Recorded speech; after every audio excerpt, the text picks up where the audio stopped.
I made a video about how Markov's inequality is really simple. It's only 2 minutes long, so please watch that video first. Chebyshev's inequality is really simple too. We're going to look at it through a similar example. Once again, we are told that 6 people have an average of 3 apples. Recall that this means that there is a total of 18 apples. This time, we are also told that the variance in the number of apples they have is 2. I'm going to introduce the term deviation. In this video, we will use the word deviation to mean the difference between a value that the random variable takes and the mean. For example, the first person has 1 apple, but the mean is 3. In this case, the deviation is 1 minus 3, or negative 2.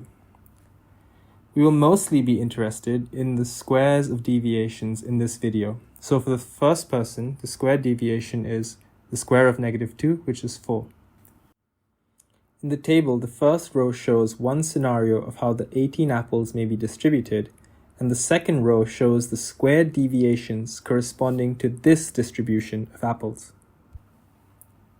Recall that variance is defined as the average of the squared deviations. Now for the key insight. Chebyshev's inequality is a special case of Markov's inequality when it is applied to the squared deviations. Since we know the variance is 2, this means that the total of the squared deviations, which I have written here as the sum of x minus mu squared, must be 12. The variance places a limit on how many members of the sample can be far from the mean.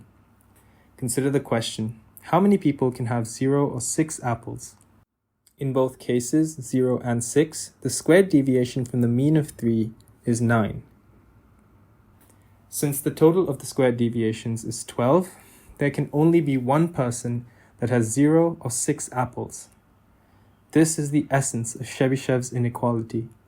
The mean and the variance together place constraints on the number of outliers.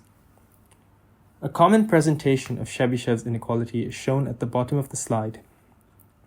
Since the standard deviation in our example was approximately 1.4, the cases of 0 and 6 apples were roughly 2 standard deviations from the mean.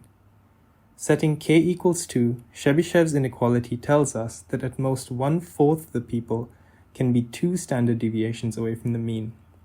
Since there are 6 people, this works out to be at most 1 person, considering the number of people cannot be fractional. Chebyshev's inequality can also be understood algebraically by applying Markov's inequality to the random variable x minus mu squared.